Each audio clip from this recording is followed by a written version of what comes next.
अकबरुद्दीन ओवैसी बिहार विधानसभा 2025 को लेकर BJP, Congress, RJD party को लेकर इतना बोला, उन सब का कानों से धुआं निकालने लगा। आप इस वीडियो को लास्ट तक देखें और कमेंट करके बताइए, अकबर ओवैसी सही बोला या गलत। मुल्क की खुशहाली की फिक्र नहीं, मुल्क को तरक्की देने की फिक्र नहीं, बेरोजगारों की रोजगार देने की फिक्र नहीं, इकोनॉमी को बेहतर बनाने की फिक्र नहीं, इनको कुछ नहीं है। फिक्र है तो सिर्फ क्या, जिस दिन बैठे लव जिहाद, घर वापसी, हिजाब ban, beef ban, Muslim person law खत्म करो, तलाक सलासा लाओ, सीए, एनआरसी और अब क्या है, वक्फ अमेंडमेंट एक्ट। तो मैं आपसे और आपके जरिए आपके हमारे वजीर आजम हिंदुस्तान से पूछना चाहता हूं, आप मुल्क के सबसे बड़े मसाइल पे तवज्जो क्यों नहीं देते? बेरोजगारी को दूर क्यों नहीं करते? आप महंगाई को कम क्यों नहीं करते? आप सनतों का इजाफा क्यों नहीं करते? आज यहां इस मजमे में कई लोग होंगे जो उत्तर प्रदेश के किसी गांव के रहने वाले हैं, कोई बिहार से हैं, कोई इधर से है, उधर से है। मैं ये कहना चाहता हूं कि कोई भी अपनी रियासत, अपना गांव, अपना शहर नहीं छोड़ना चाहता। अगर उसको उसके गांव में रोजी रोटी मिल जाती तो वो यहां नहीं आता। अरे रोटी की तलाश में आया है, रोजी की तलाश में आया है, खुशहाली की तलाश में आया है। अगर उसको रोजी रोटी, पानी, नौकरी सब मिल जाती तो वो अपने गांव में अपने घर वालों के साथ, अपने खानदान के साथ खुश रहता। तो क्या किया इन्होंने? इन्होंने क्या किया बताइए? कुछ नहीं किया। एक हिजाब में लड़की पढ़ना चाहती है, पढ़ने नहीं दिया। पहले नारा दिया सबका साथ, सबका विकास, सबका विश्वास। तो दूसरा नारा दिया बेटी पढ़ाओ, बेटी बचाओ।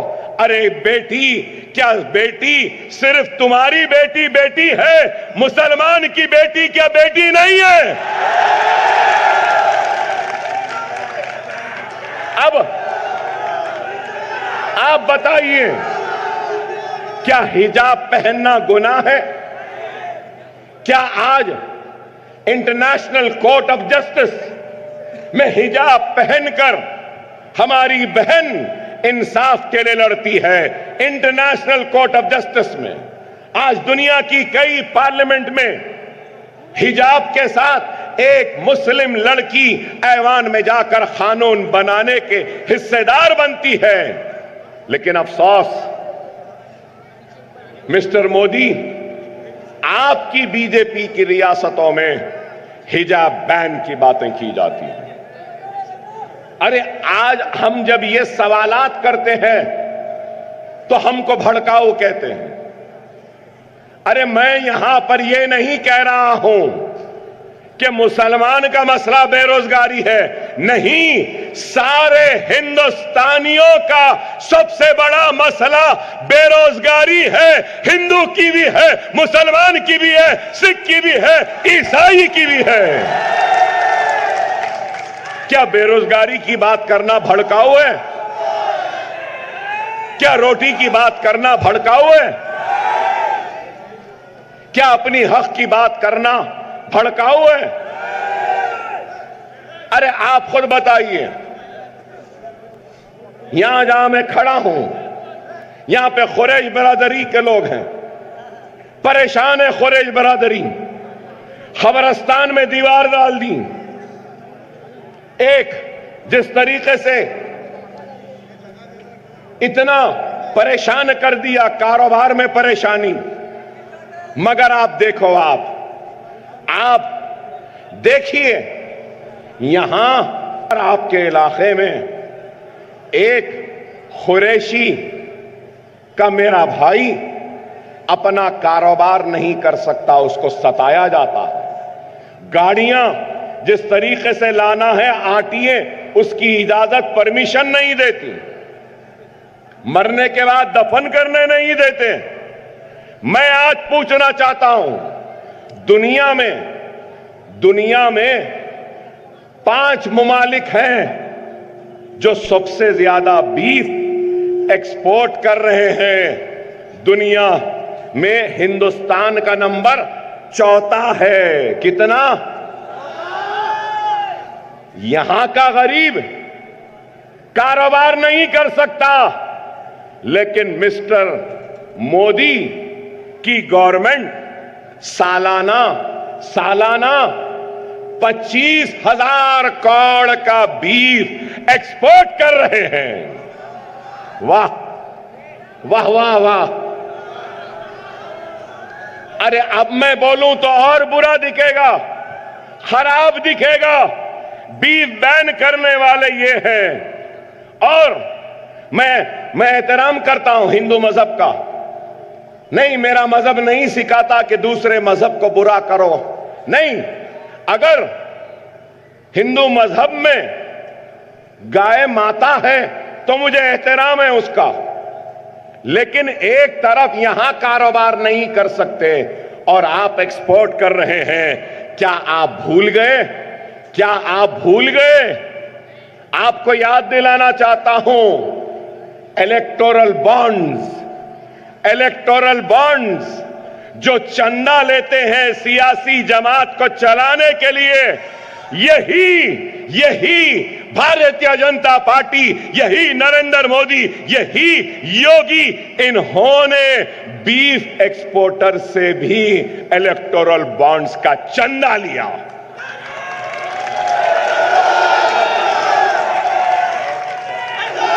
अफसोस, पैसों के लिए तुमने अपने अकीदे, अपने मजहब से भी कॉम्प्रोमाइज कर लिया। आप बताइए, क्या यह हक नहीं है? क्या यह बात गलत है? मैं पूछना चाहता हूं कि क्या दिया? आज मैंने तकरीर सुनी। किसकी? हमारे वजीर दाखिला हिंदुस्तान मोहतरम अमित शाह साहब की। और आप देखो हमको बोलते हम भड़का रहे हैं। अब तक कोई भड़काऊ बात आई? क्या भड़काऊ भाषण था अब तक? ये आज क्या बोले? अमित शाह ने यह कहा कि वक्फ बोर्ड के जरिए किसानों की जमीन छीन लेंगे, लेकिन जब तक मोदी जिंदा है, बीजेपी है, हम किसानों की जमीन को खींचने नहीं देंगे। ओहो, आप बताओ। अरे हिंदुस्तान का वजीर दाखिला है, क्या मुल्क में कानून नहीं है? आप बताइए। मैं आपके जरिए हिंदुस्तान के वजीर दाखिला अमित शाह साहब से सवाल करना चाहता हूं। अमित शाह साहब, आपका भी घर होगा, प्रॉपर्टी होगी आपकी, आपके नाम पे होगी, रजिस्ट्रेशन डिपार्टमेंट में रजिस्ट्रेशन हुआ होगा, रेवेन्यू रिकॉर्ड्स में उसका इंदराज होगा कि ये डोर नंबर, ये हाउस नंबर का ओनर अमित शाह है ना? अब क्या मैं जाके वो घर मेरा है बोल सकूंगा? क्या मैं अमित शाह का घर ले सकता हूं, जो कि उनका खरीदा हुआ, उनकी मेहनत के पैसों से खरीदा हुआ घर है? उसके लिंक डॉक्यूमेंट्स हैं, सपोर्टिंग डॉक्यूमेंट्स हैं, रजिस्ट्रेशन डिपार्टमेंट ने रजिस्ट्री की है, उनके नाम पर पूरा रिकॉर्ड है। तो अकबर ओवैसी क्या उनका घर ले सकता है? तो आप बताओ, अगर किसान की जमीन है तो वक्फ बोर्ड क्यों लेगा? वक्फ बोर्ड की जमीन ऐसे ही वक्फ की नहीं हुई। मुंतखब देखते हैं, रिकॉर्ड्स देखते हैं, देने वाले की ओनरशिप टाइटल को देखते हैं, सर्वे कमिश्नर पूरी इंक्वायरी करता है, उसके बाद में गजीट बनती है। लेकिन इनको देखिए, वजीर दाखिला ये बयान दिए, आज से 3 महीने पहले मिस्टर मोदी ने बयान दिया था मंगलसूत्र चले जाएंगे, अगर 2 है तो 1 चले जाएगी। गया किसका मंगलसूत्र? क्या मजाक है? आप बताओ क्या मजाक है? मोदी, मिस्टर मोदी, तुमको शायद नहीं मालूम होगा और लाजिम है कि मालूम भी नहीं होगा, हिंदुस्तान की मेरी हिंदू बहन में इतनी ताकत है कि वो अपने मंगलसूत्र की खुद हिफाजत कर सकती है।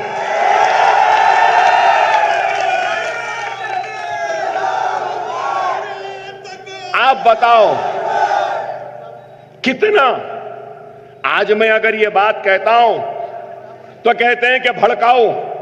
अरे भड़काऊ नहीं, मैं हक बात कर रहा हूं। अब फिर बोल रहे हैं uniform civil code, uniform civil code UCC, मतलब शरीयत खत्म करना चाहते हैं। अमित शाह ने खुद बयान दिया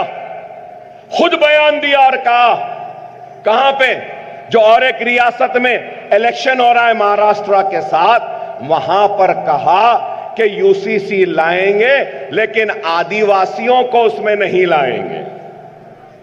क्या इस मुल्क का मसला यूनिफॉर्म सिविल कोड है या रोजी है, रोटी है, पानी है, बिजली है, नौकरी है, स्कूल है, कॉलेज है, बीमार के लिए दवाखाने होना है, बच्चों को खेलने के लिए मैदान होना है और डिग्रियां हासिल करने के लिए डिग्री कॉलेज होना है, बीमारी पर इलाज के लिए दवाखाने होना है।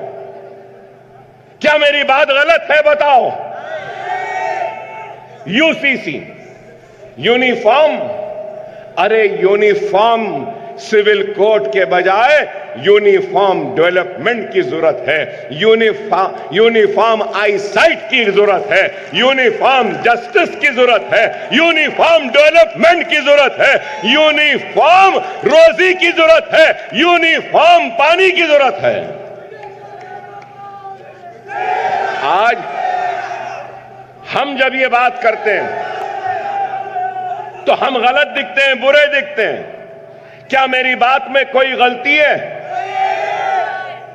क्यों?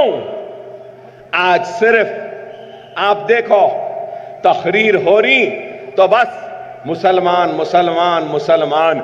मिस्टर मोदी को मैं एक पैगाम देना चाहता हूं और आप मेरे इस पैगाम से राजी है, मुतमईन है, तो मैं नारा लगाऊंगा, आप मेरे नारे पर तकबीर पर अल्लाह अकबर कहकर उसकी तायीद करना।